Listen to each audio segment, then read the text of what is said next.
Woo-hoo! All right, everybody, welcome back to another episode of the Millennial Sales Podcast. This is your host, Tom Alemo, Tommy Tahoe, T-Bone, T-Dog, whatever you want to call me. Let's get into it. It's episode 204, doing this on a Wednesday evening, so happy hump day to you, wherever I'm catching you. If you're walking the dog, making dinner, about to prospect, in the shower, wherever it is that you're listening, I appreciate you tuning in. And this show is really all about helping millennial sales, young salespeople progress in their career, make more money, increase their skill set, get promoted, find the right job for them, be more fulfilled, all of that, anything that you'd want. So I appreciate you joining me. Before we get to today's guest, there's no sponsor for the show. I'm my own sponsor. So really the one thing that I ask of everyone that listens, you could just head over to Apple if you have an iPhone or a Mac, and go to Apple Podcasts, type in Millennial Sales, and you can subscribe and leave a 5-star review. I can't emphasize that enough. It really helps me to grow the show, get better guests, produce better content. I'm spending dozens of hours a week outside of my job as an AE to create this content and add value to you. So I'd love if you could just take the minute to do that. You can also find the podcast on Spotify. You could also find it on YouTube at Tommy Tahoe. So shout out if you can see me right now on YouTube. Twitter, Instagram, Tommy Tahoe. LinkedIn, maybe the best place to hit me up, Tom Alemo. I post content daily on pretty much all of those platforms around sales. So I'd love to connect with you, chat with you. It's one of my favorite things to do. So hit me up and let's have a conversation. Okay, let's pivot. Let's get into this week's conversation. Zach Rego. Man, this is a great one. I actually got introduced to Zach through a mutual friend. Actually, not really. One of my old friends from high school, actually two of my friends from high school, worked for Zach, introduced me to him, and we had a great conversation. And to tell you a little bit about Zach, he's out in Raleigh, North Carolina. Spent a few years in the retail industry, working at Finish Line, Athlete's Foot, a few places during college. We talk about that, his hustle during college to make money and get after it with sales early on. He got into a few different sales jobs. The most notable one, he was at WordStream for nearly 8 years, got up to a general manager level, and then left there and is now the VP of sales and marketing at Unstack as of August of 2020. So a hell of a time to start a new role. And, he had to do a lot of pivoting there. And, there's a few things that really stand out for Zach, for why I had him on the show and why I really liked the conversation. And most importantly, he's just a great coach. And, I want to actually introduce him to several people that I know because I just think that they could really benefit from him. And I benefited from the conversation. We talk about, what SDR should do in a predicament. There's a lot of you that might be SDRs right now that feel stuck, right? You're hitting your numbers, you're working your ass off. It's a hard job. You're not getting promoted to AE. There's not a timeline for that. I hear it all the time from people. And Zach gives some really good advice on that, which is a tricky subject. We talk about interview prep. He's openly, he loves it. He's openly saying, if you are interviewing for a sales job and you want to help prep, hit me up and I will help you do it. So that's really kind of him. And I'd highly encourage anyone that likes this episode that dug anything that Zach had to say, hit him up, ZACHREGO on LinkedIn, Zach Rego, and hit him up and ask him questions about your interview or wanting to get promoted or whatever it might be that you're worrying about or dealing with in the sales world. You can see what Unstack is up to. Again, I had a great conversation with Zach. For anyone that's struggling in those areas, or if you are a people manager, a people leader, want to be one, Zach's a great example of that. So I think you're going to enjoy this conversation. Without further ado, this is where I shut up and I press play on the conversation and take you straight to my interview with Zach Rego. Let's go.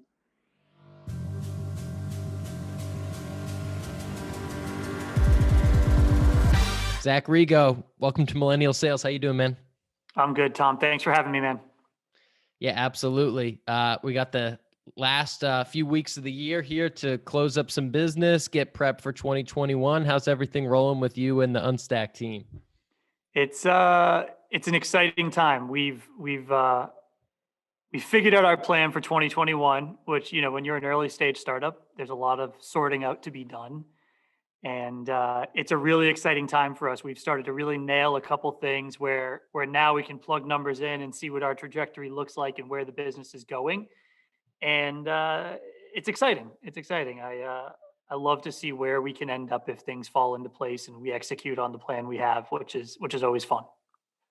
Now, I have to imagine that going into a year like this, right, after everything that happened in 2020, has got to be so tough to plan, no one expected 2020 to really fan out the way it did. There's so many things that seem like they're kind of still hanging out there that might affect the market and businesses and how things are going to operate. So is that a really challenging thing to predict what life is going to be like for the next 12 months and how a business is going to grow? Yeah, it is. You try to be cautiously optimistic. Yeah. You factor in kind of where your best and worst months were in 2020, into the equation. So you don't look at just the good conversion rates, just the good months. You try to Mhm. factor in some of the really down months. And then I think the other piece of the pie is, we're building a tool to allow people to build digital businesses. So all that happened was our customer base shifted slightly, right? Where we thought we were going to be exclusively for startup and B2B SaaS tools early on, we found that wow, we can really build a business around solopreneurs and people that suddenly became unemployed and built businesses around their knowledge base. So we had a lot of business coaches, a lot of new agencies come on board. So, we had to shift our focus a little bit, which was fine and fun. And we learned a lot and created some new cool tools. But it opened up a new market for us and allowed us to be nimble, which startups, have to be to keep the lights on and keep growing, which was a fun and interesting challenge for us.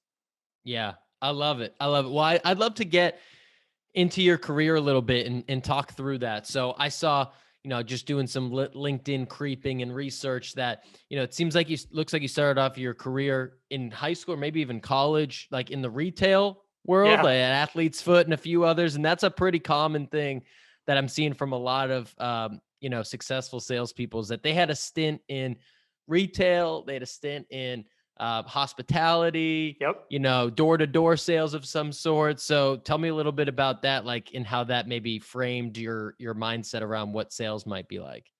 Yeah, so my first job was construction. Uh, Hated it. These hands weren't built for construction. The only calluses I They're made get for are from typing. yeah, are from golfing.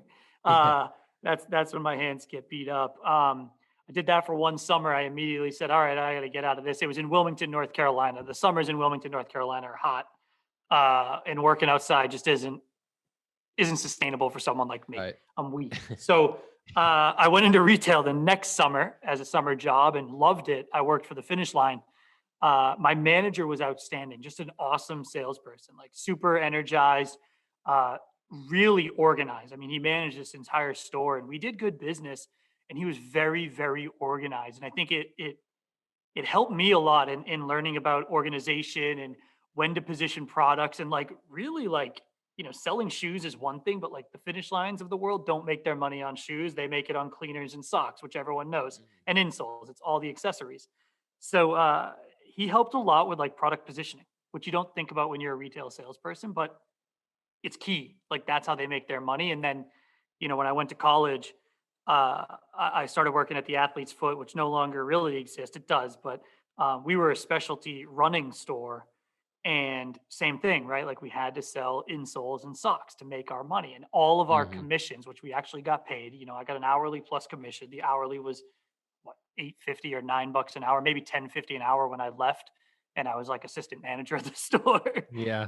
But you could make $3 to $4 an hour in accessory sales. So that was really formative, those years of like understanding how to engage with people, when to introduce add-ons, um, how to understand their needs. So what kind of shoe were they looking for, or were they going to be doing with the running shoes? Like really important. Are they going to be walking or running? It changes when you position insoles or socks. So it's all things you learn about in SaaS sales, just in a different industry with a different product. I also bus tables at night and on nights and on weekends during high school and college, which was the real money maker.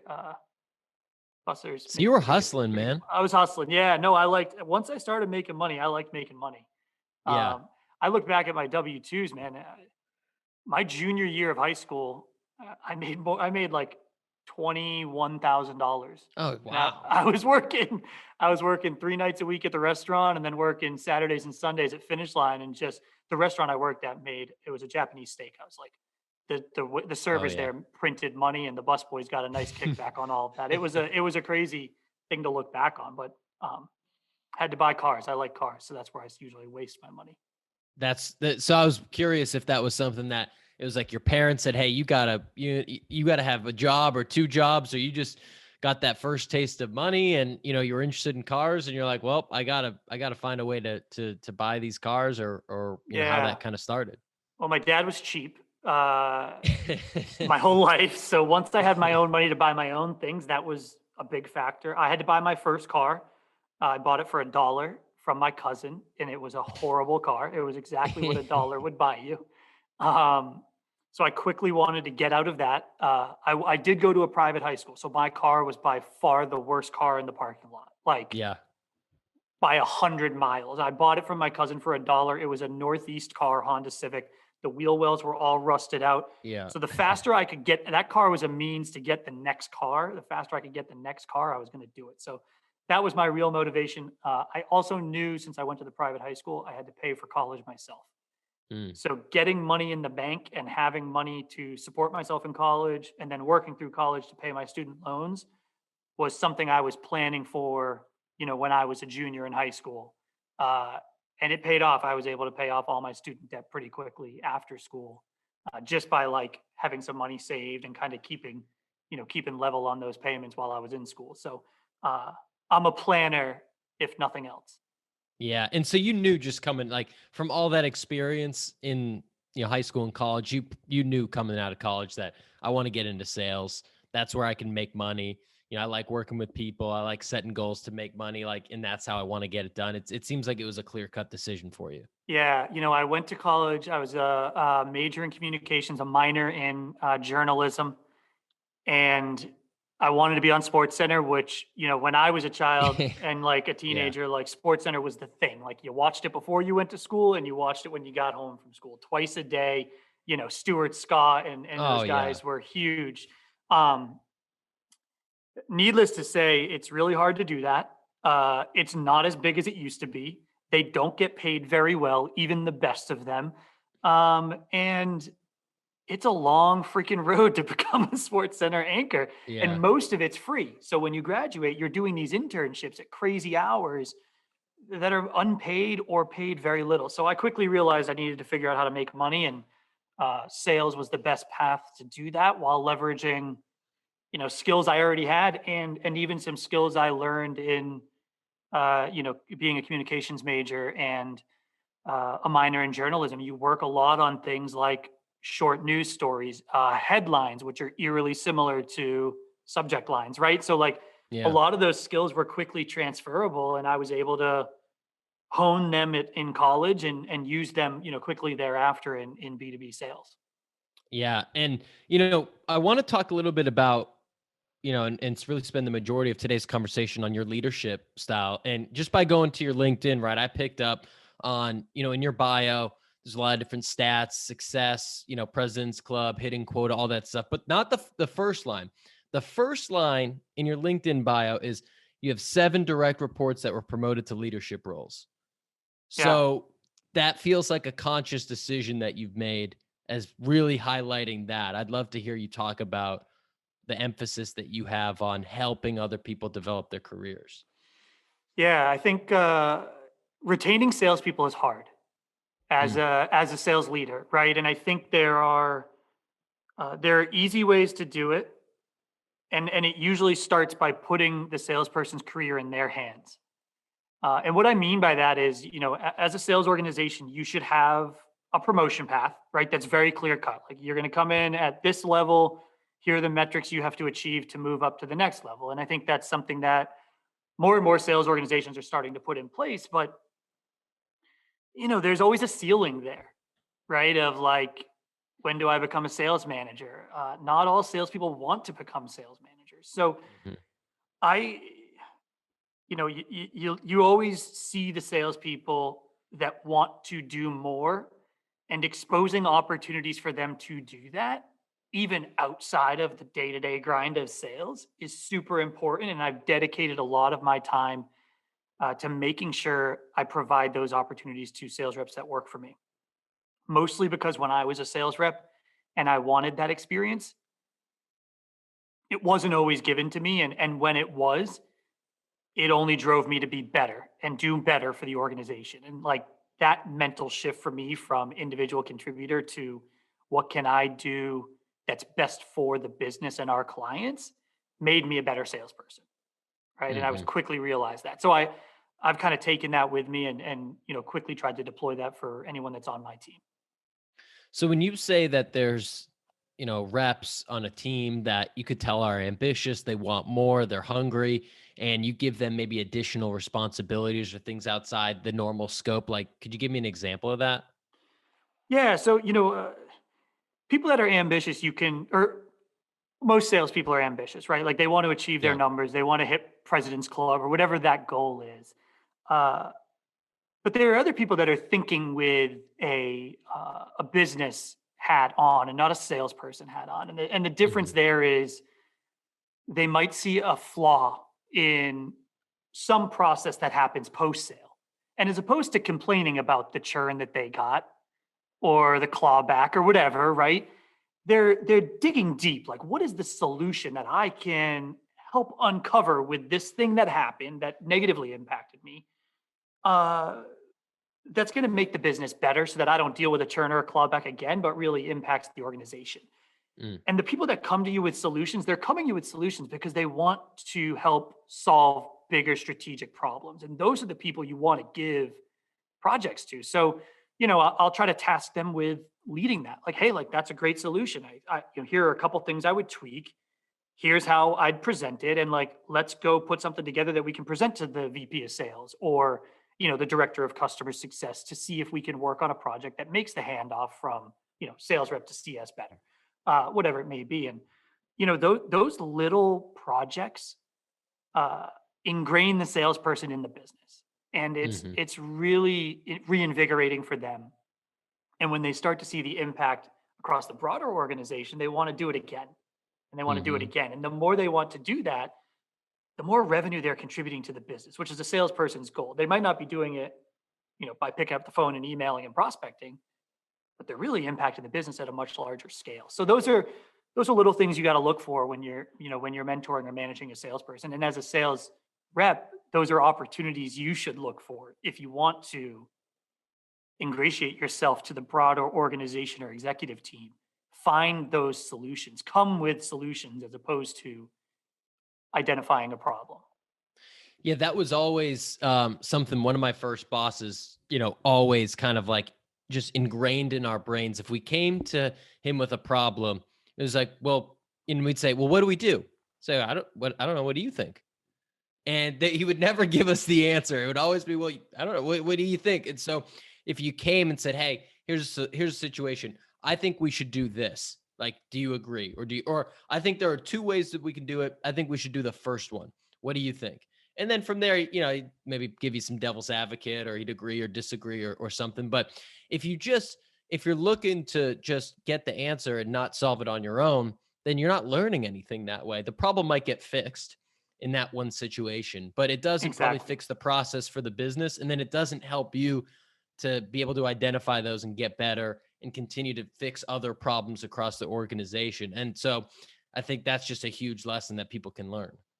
Yeah, and I think frontline sales managers need to get better at this exact thing we're talking about, right?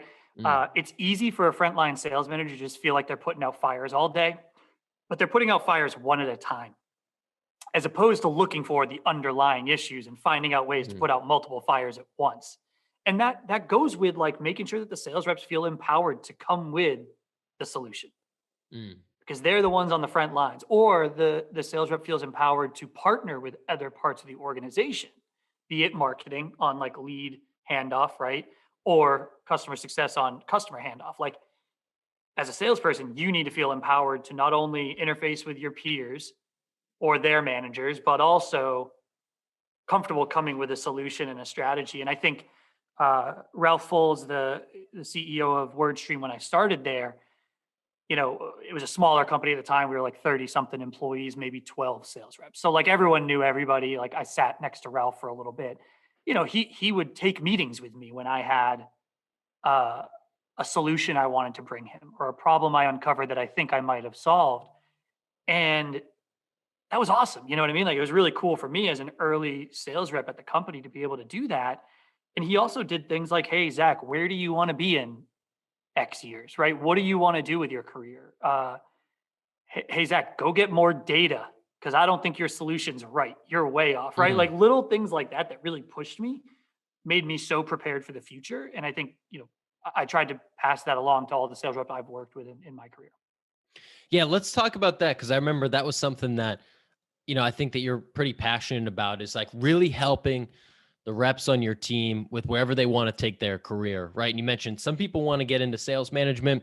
Some people want your job someday.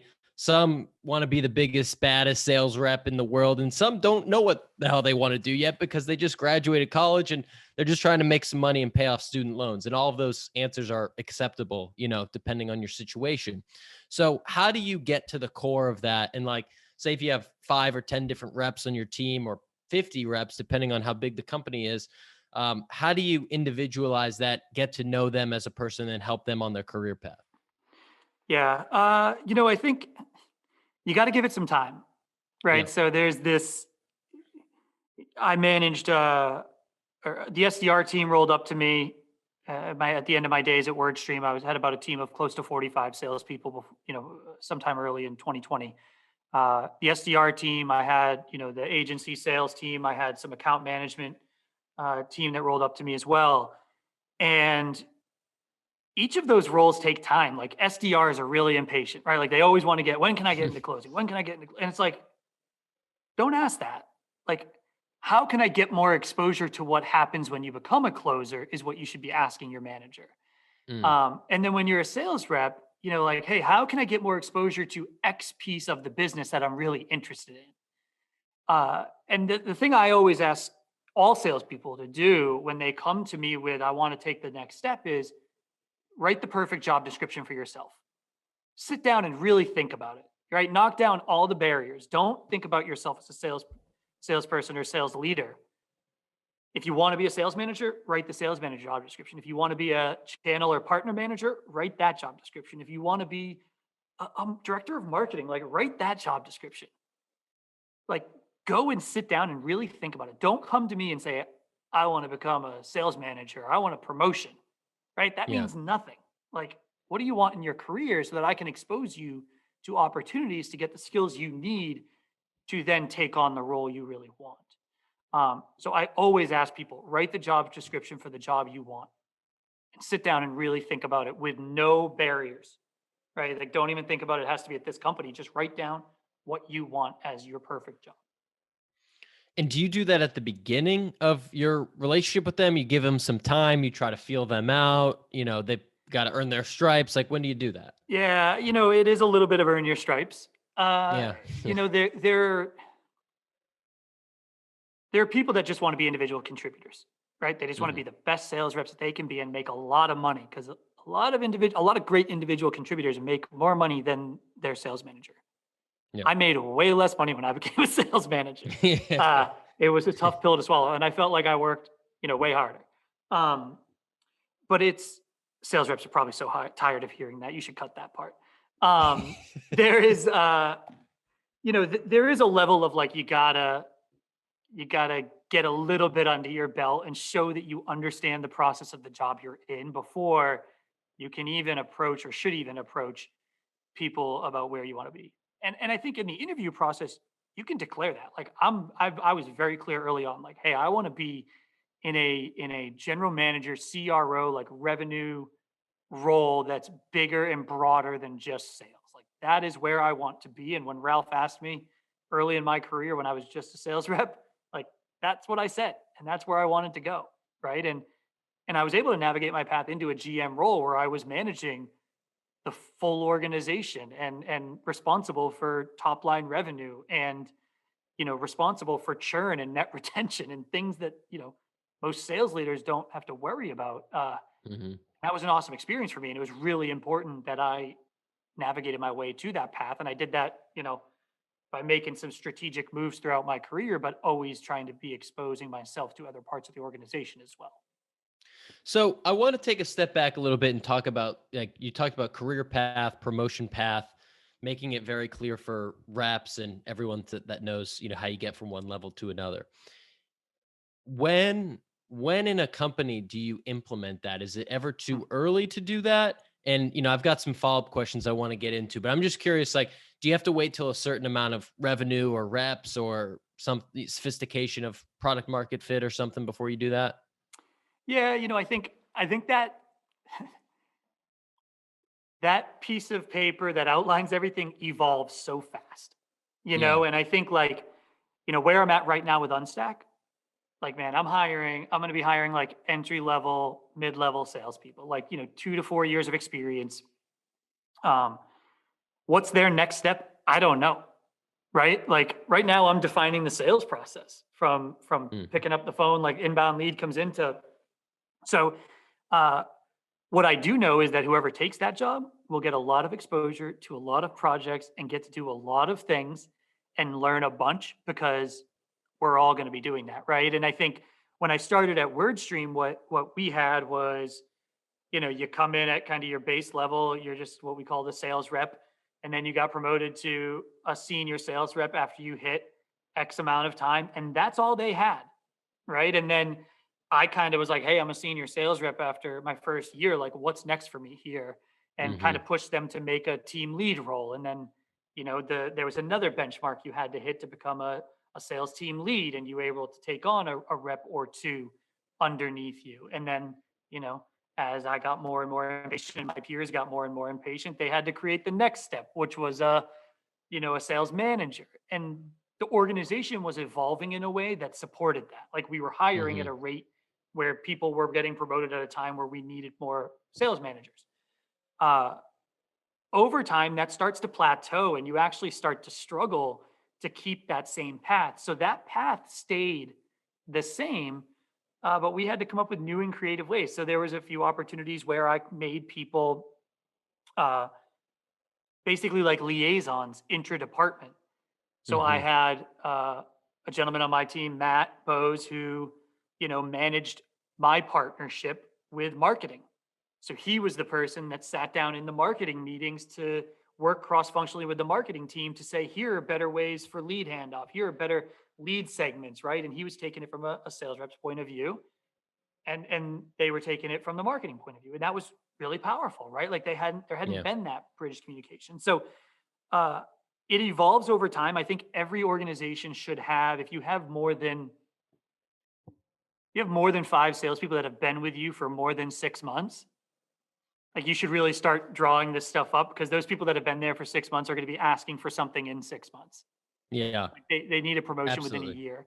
Um, and you should probably have a roadmap that keeps your salespeople, promoted once a year if they're hitting their numbers for 2 to 4 years. And you should Hmm. have that drawn out for them. And there are going to be forks in the road that they can take and experiences that they can get.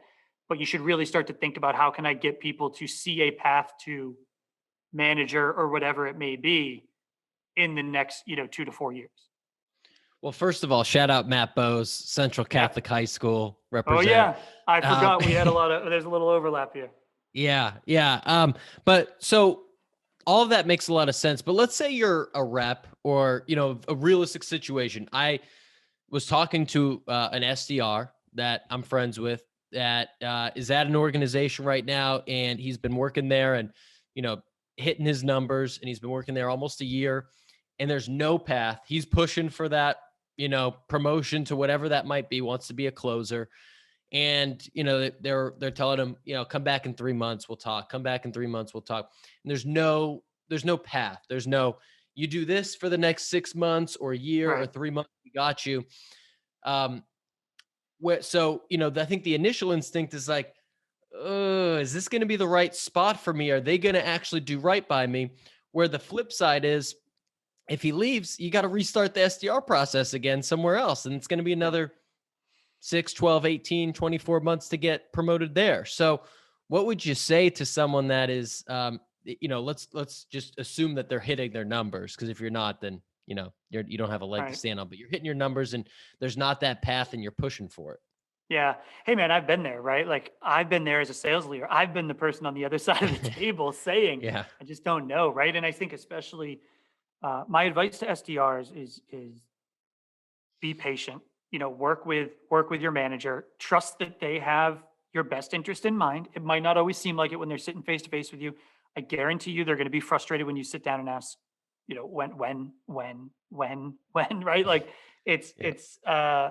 it's tough. It's frustrating for both individuals in that scenario. I would go back to the question I said earlier. Ask your manager for opportunities to get more exposure Mm. to the full sales cycle, to uh, the sales managers for the AE teams, to the training that goes on, right? And if you're hitting your numbers and exceeding your numbers, they should open you up to as many opportunities to be exposed to different parts of the business as possible. And all that does is keeps you top of mind as the SDR with everybody within the organization, knowing that you're going above and beyond. The people that were always promoted fastest were the ones that went above and beyond to shadow, to listen in, to jump into trainings with leadership from other parts of the organization, or leadership for the AEs or account managers. There are a couple things SDRs can do when they're in that predicament. They can leave and go get another SDR job somewhere else, which I've seen people do. I don't think that's a good move. They can go to a very early stage company, probably make close to the same amount of money as an SDR at a larger organization, right? But get closing Mhm. experience and get a lot of experience doing a lot of different things, or hang in their current role and Yep. get get the bump when the time is right. And I think you got to ask yourself, if you're the SDR, is, am I motivated by money? Like, do I want this next role because it makes more money, or am I motivated by experience? If you're motivated by money, you should sit in your current role and wait. If you're motivated by experience, go and look for an early stage startup like an Unstack, right? That's hiring SDRs to come and own the full sales cycle and develop the sales process with, reporting directly to the VP of sales in this scenario. Yeah. And I think those are decisions you gotta sit down and look at yourself in the mirror and ask and say, what am I doing and why do I want to make this move? Yeah, and I think that's a really interesting take. And even if you do stay in the role, to your point, you can ask for some of those other responsibilities. Maybe it's, hey, I'm going to tag team with an AE, and I'm going to sit in on his or her calls once a week, and so I can try to figure out the discovery process. Or, hey, why don't you let me handle, discovery for these really, really small accounts that probably aren't even a fit anyways, that we would just throw away, but I'll talk to them, and I probably won't make a sale, but at least I'll get some, sets and reps under my belt so I can get more comfortable, or whatever it might be. Listening in on calls, all the different things that you possibly could do to try to get that experience, so that when the time's right and you're ready to go, you have something that's been happening in the last, few months that you're going to be more ready to take the role. And that's, experience is important. Yeah. Experience is important for your resume for getting that closing role somewhere else. So write down that you sat in on 25 full sales cycle processes over the course of 12 months, right? Handled discovery and whatever for, 25 calls over the course of 2020. Like those things that are not necessarily you doing the full sales cycle, but getting a lot of experience and sound bites is powerful. Listen to over 1,000 hours of gong calls, right? Yeah. For full sales cycle, like you're not doing it, but you've done a lot of work to be great at it. And I think that those are things that SDRs should be doing and logging and thinking about as experience that they might not be today. And that's that to me is what they should be trying to get exposure to at that stage in the game. Yeah, it's a concept I've been thinking about a lot recently, of thinking about yourself as your own company in a way, right? So like, I'm Tom Malemo LLC. So yeah, I have my quota that I want to hit. I have the other responsibilities that I want to do, but I also have these other skills that I want to develop, or these other things that I want to do, so that you can be more valuable to your current company, to a future company, to a role that you might have 5 years down the road that you don't even know what it is. So if you're only doing, now I've heard a lot of people say this, if you're only doing what's expected of you and nothing else, it's hard to realistically expect that you're going to get that promotion or you're going to get that pay bump, right? You have to go above and beyond to be able to get that done.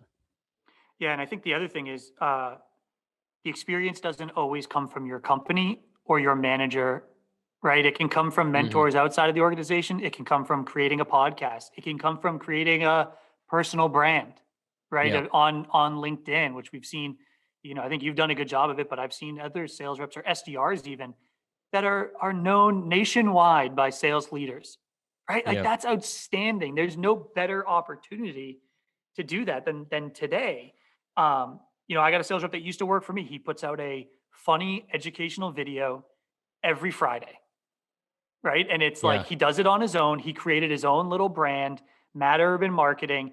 He works for a large organization that does digital marketing strategy, but he's building a personal brand that's driving prospects and business to his door on his own, right? Because he realized like cold calls and emails just isn't going to cut it anymore. Like I need something that makes people remember Matt Urban does marketing, right? And when Yeah. I need marketing, I reach out to Matt Urban, and he did that. And like you're doing it with this podcast and you're getting experience and exposure. And any SDR can do that. Any AE can do that. And that's amazing. Like I didn't do that stuff and I wish I would have. And I'm kicking myself for not doing it. Yeah.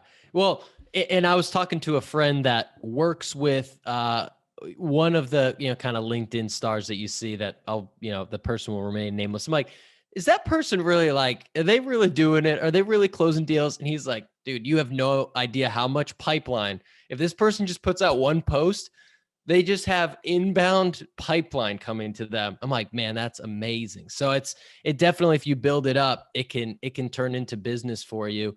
One other note that I wanted to pull on a little bit that I think we talked a little bit about, but didn't get super into, is doing things for the company. Right. So, one of my old bosses was a big, like company guy. Right. And, he would care about your number. He'd care about his number, but he cared about the company and he cared about how the bottom line of the business. So he would do, there were different times where he would take a less glamorous job that maybe he was less likely to hit quota. It was a tough product to sell that they need to get off the ground, whatever it is, because he knew that's what was going to help the company in the next 1, 2, 3 years. And he's been rewarded for that by continuing to climb up the ranks, even though he did kind of that dirty work. Yeah. You know what I mean? And so I love that mentality. So especially at an early stage company where people have to wear a lot of different hats, like sometimes, especially if you're in it for the long haul, which I would hope that you are, like there's things that you can do for the business. And I imagine that's what you've done in the past as well, because you've had some long stints. I think WordStream was like 7+ years. So you were probably doing other things in the business. Yeah, no, WordStream was an interesting journey. I think I had a manager before I worked at WordStream who was very selfish as a salesperson and then as a manager. The reason he became the manager is because he was the first sales hire, right? And it just kind of happened. And if he hears this, he knows I've said all this about him anyway. And it's not, hey, it's not a knock. Like he had to learn, right? And he was kind of learning on the fly, and I was a sales rep reporting to him. And, I cared about that business a lot because I really respected the COO. Like he became a good mentor of mine. I still keep in touch with him. I still message him often and ask him questions.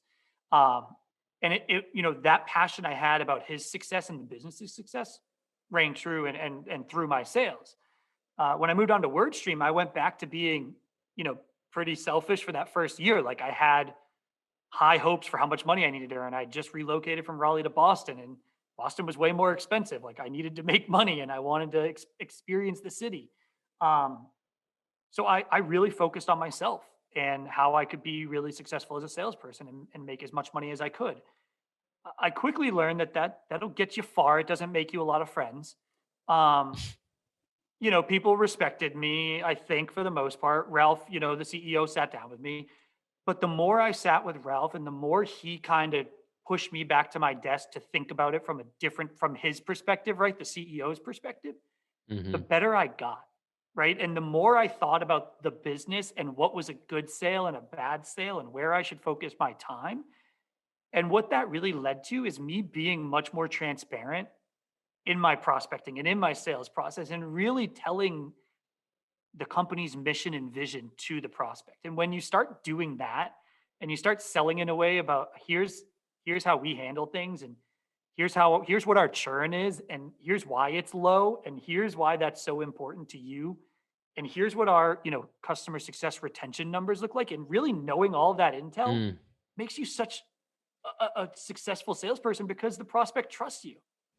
yeah. And when they do, they come on, they onboard happier. They know there's going to be bumps in the road, but they know that there are metrics that prove they're going to be here for, 30 months or more. And when they Yeah. know that, and it's already in their head at the beginning of the sales process because you've told them, that's powerful, right? So getting exposure to other pieces of the business, knowing how you impact other pieces of the business for better or worse, and knowing what your cost to the business is as a salesperson, meaning if I don't hit my number, what's the bleed on the company look like, Yeah. is really powerful. So I encourage all salespeople to try to understand that. Like, what's my cost to the business? What happens when a deal churns? How long does a deal need to stay for us to be profitable on that sale? When you know those things, man, your job means so much more to you, but to all of your coworkers and the company. And I think that is something a lot of salespeople should do. And by the way, if you're a AE or an SDR or whomever that comes into the CEO or to the VP of sales office and is asking those types of questions, I Oh, can man. guarantee your peers to the left and right of you, or next to you in Slack or whatever nowadays, are not doing that, right? That's a Yeah. separation to be able to think about that. And again, that's thinking about it from a business perspective versus just a salesperson perspective. So I sit at this VP of Sales Roundtable here in Raleigh. We meet like once a month. A couple of drinks. We talk about our challenges. We Yep. do it virtually, now. But there's a gentleman there who now runs a software company, but used to work for an independent hotel, privately owned independent boutique hotel chain. And he ran sales and events for one of the locations. But the owner of that hotel chain made every employee manage their own P&L. Mm. Right? So the loss started with their salary, right? And here's how the revenue breaks down that you need to generate. And here's how your job impacts this hotel chain. And he did that for every employee. And I think that's so powerful. Like, Mm. every employee is sometimes thinking about themselves and what they can make, as opposed to thinking about what they cost the company and what they have to generate to make the company money. And Yeah. knowing that is empowering because it completely shifts how you're thinking about things. That boutique hotel chain ended up getting acquired for $500 million very quickly thereafter, right? And becoming a huge success because this gentleman that ran it made everyone live by knowing what they were costing or making the company. And I love that mentality. And Mm. everything I do from here on out will shift to that. And I don't think enough sales leaders are exposing that stuff to the reps and even across a broader organization to everybody in the organization. So an interesting Yeah. story there. I love that. I love that. I want to pivot here to talk about the 0 to 1 million podcast. Looks like you spun that up a couple months ago, and I see you've got my guy Larry Long Jr. on there. You've Love got Larry. some CEOs, CEO of Privy, a few other businesses have been on there. So I'd love to hear you talk about that as someone that is running a sales organization, right? And like, what is the strategy there? Is it to build awareness in the market? Is this kind of like a revenue driver, hopefully in the future? Like, what's the strategy for it? Yeah. So funny. Larry's actually a part of that roundtable I was just talking about. Okay. That's how I met Okay. Larry. Nice. He's outstanding. Everyone should follow him on LinkedIn. If you need a little energy, Larry's your guy. Yeah. But I run sales and marketing at Unstack, so I'm doing both. I got to generate the leads and then I got to call them immediately after, which has interesting challenges. The podcast is meant to educate the market. There are a lot of podcasts out there that have a ton of knowledge to be shared, but not a lot of it's focused on the strategies you need when you are real time, like trying to get your first 1,000 site visitors or trying to get your first Yeah. million in revenue. Like this is a really challenging time for a business. So, what we're doing is we're trying to interview and speak with either founders that have just kind of gotten over that hump or are in the throes and coming up with creative ways to achieve success, and then interview experts that are in specific verticals or niches. So an example would be like scaling Facebook marketing for a B2B business. Like it's a challenge, it's a low cost way to scale a business. So we're interviewing an agency that works exclusively or mostly with B2B companies.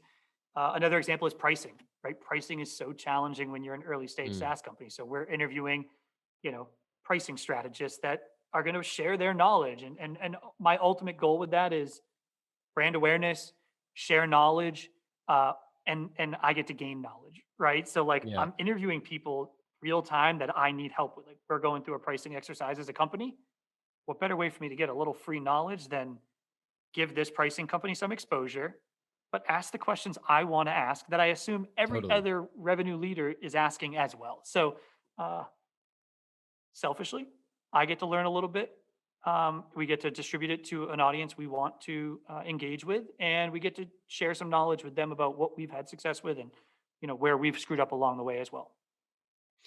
I'm telling you, podcasting is the 2010s or 2020s now, like networking, learning hack of the century. Like you are just asking people, hey, can I promote you to the internet, to anyone, and promote your business or your book or whatever people are pitching at the time? And I get to learn from you. I get to make you as a connection. There's a chance there's a sale. There's a chance it's just knowledge gain. There's a chance there's just a relationship that's formed. And the host, is gaining so much from it. So I think that's a great strategy for you personally, and then for the business to just be able to make all those connections and learn from great thinkers and great practitioners that you can take to the business on a daily basis. Yeah, it's been a lot of fun. I've really enjoyed it. It was a struggle, man. Like you're way better at it than I am. And I'm 13 episodes in. I don't know how many you are, but it's the first few you listen back and you're like, man, did I struggle? Like episode 13 and episode 1, the light years different. I can't wait to hear episode 130 because I feel like we'll really be on to something. But it's been fun, and I think everyone says this, right? Everyone has a podcast now. All right, everyone has a blog now, but you're not going to not create a blog on your website and generate content and thought leadership, right? Like there are 100x blogs than there are podcasts, or something, maybe even more than that. Like who knows? But like, do it, have fun with it. Like worst case scenario, you're creating a voice for yourself and your company that lives on forever, right? And I think that's really powerful. Totally. And if you have the right niche, there's people interested in good content. It's like everyone has a, Instagram or Twitter or whatever, but there's some people that have, The Rock has 300 million followers and I have 100. So it's nice. The quality of the content is what, and popularity can rise. So you don't have enough lifting weights videos. That's what I'm guessing. Well, I need the muscles so it looks good when I do lift the weights, and the weights have to be heavier. So, there's a lot of issues going on. Yeah, we'll work on that next year, 2021 goals. Yeah, that's the year. That's the year, man. That's it. So yeah, I mean, any other thoughts that you have, there's when folks are listening to this, we'll be in Q1, kind of kicking off the year. But I'm curious, like any tips that you have for folks that, are kicking off the year. Hopefully, 2020 was let's just call a spade a spade. It was just a shitty time to be a sales rep at any company except probably Zoom or maybe Slack or, certain parts of other industries. But for a lot of us, it's our lowest W-2. It's, tough. We might've gotten let go. You might have new jobs, all this different stuff that may have happened, pay cuts. So for hopefully a more optimistic 2021, do you have any tips for folks that can really turn things around and make it a banner year? Yeah, something I used to do on at every year is set an earnings goal, right? And I Mhm. did this the first year I was at WordStream. The great thing about when I joined WordStream is they had all the metrics, right? Like the sales team was somewhat established enough and they just raised some money. So they kind of knew like if we can get this many leads, this is what percentage converts to demo, this is what percentage of demos close, here's how many dials it takes to get a demo and emails, right? So I quickly went into it and was like, hey, I want to make $125,000 this year. So I subtract my base salary, right? I know I got to achieve, what was my base? I don't know. We'll say I got to achieve $70,000 in commissions this year. Okay. Yep. Right. I know our ASP is, 550. So I got to get X amount of deals, 125 deals, whatever it breaks down to. And then Yep. I backed my way into exactly how many dials and emails and pieces of activity I needed to do on a daily basis to achieve that goal. And I came in at 119, so I missed my goal, but It's a pretty hell of damn a year. close, right? So I took that first year and I was like, okay, let's do that every year, right? My salary got bumped a little bit throughout the year. I got a promotion, so now the goal moves. The goalpost is always moving, Yeah. but I encourage every sales rep to sit down and do that exercise and break down to what you need to do on a daily basis to achieve a goal that is very big. But if you're only thinking about the big goal, it becomes really overwhelming. If you're Mhm. thinking, I got to do 70 activities a day, and if I do that, the numbers should shake out to achieving a revenue target, man, you're going to have a really successful career. And I say, sit down and do it. And if you need help with that exercise, like reach out to me on LinkedIn. I'll create a Google sheet that sales reps can just plug numbers in and start to build something. But I would say dedicate some time to that now and think about it and think long and hard about where you want to be at the end of the year and back your way into what you got to do every day to achieve it.